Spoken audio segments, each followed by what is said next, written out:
చిన్నప్పుడే మత్తు ఇంజెక్షన్ ఇచ్చాడు. చిన్న పిల్లల్ని 2 ఏళ్ళు 3 ఏళ్ళు 5 ఏళ్ళు. ఏంటి ఇవన్నీ ఈ అఘాయిత్యాలు? ఎక్కడికి పోతున్నాం? ఎప్పుడన్నా విన్నామా ఇవి? ఎంత దారుణం అంటే అలాంటి దారుణానికి వచ్చాం. అంటే ఒక విధంగా చెప్పాలంటే ఒక నీచమైన ఆలోచనలు కూడా వచ్చే పరిస్థితి వచ్చింది. ఇది పోవాలంటే నేను ఒక మాట చెప్పాను ఒకప్పుడు, break silence, talk about AIDS అని చెప్పాను. అప్పుడు ఆ ఎయిడ్స్ అనేది పెద్ద స్టిగ్మా, ఎవరు మాట్లాడరు. ఎయిడ్స్ మాట్లాడితే మమ్మల్ని అనుమానిస్తారు.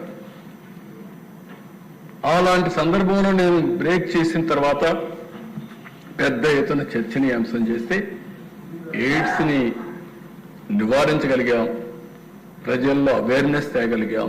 దానివల్ల చాలా వరకు ఉపయోగపడింది. ఇప్పుడు కూడా ఇలాంటి నేరాలు జరిగినప్పుడు చర్చ చేయాలి. వాళ్ళని ప్రజా జీవితంలో ప్రజల దగ్గర నుంచి దూరం చేయాలి, సమాజంలో చీకొట్టాలి. కొన్ని దిక్కలు నేను చూశాను, నిన్న ఇలాంటి వాళ్ళపైన ప్రజలు తిరుగుబాటు చేసి కొట్టే పరిస్థితికి వచ్చారు. అది జరగాలి. పోలీసుల లోపలనే మాకెందుకని బాధ్యత లేకుండా వదిలిపెట్టడం కాదు. రేపు వాళ్ళకి జరిగింది, రేపు మీ ఇంట్లో జరుగుతుంది, రేపు మీకు జరుగుతుంది. ఈ విషయం ఆలోచించుకొని సమాజంలో ఒక చైతన్యవంతంతో ప్రజలందరూ ముందుకు పోతే, మన ఇంట్లో తప్పు చేసిన తప్పని ఖండిస్తే ఎదుటివాడు తప్పులు చేయాలంటే భయపడతారు. అది రావాలని కోరుకుంటున్నా. తొందరలో పెద్ద ర్యాలీ తీద్దాం. డ్రగ్స్ పైన, గంజాయి పైన, ఈ ఆడబిడ్డలపైన అత్యాచారాలపైన ఒక ర్యాలీ తీద్దాం. ప్రజా చైతన్యం తీసుకొస్తాం.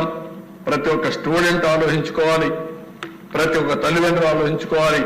మన పిల్లల్ని మనం ఎడ్యుకేట్ చేయాలి, సమాజంలో చైతన్యం తేవాలి.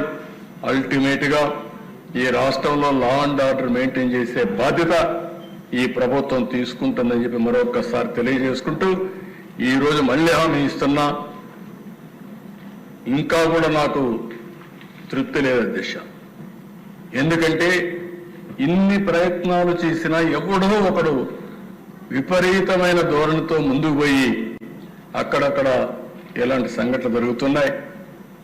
ఏది ఏమైనా ఈ ప్రభుత్వానికి ఒక దృఢ సంకల్పం ఉంది. ఎట్టి పరిస్థితుల్లో లా అండ్ ఆర్డర్ కాపాడి ఆంధ్రప్రదేశ్ లో ఉండే ప్రజలు ఎవరైనా సరే మేము సేఫ్ గా ఉంటాము అనే అభిప్రాయం కలిగించే వరకు పోరాడుతూనే ఉంటాం.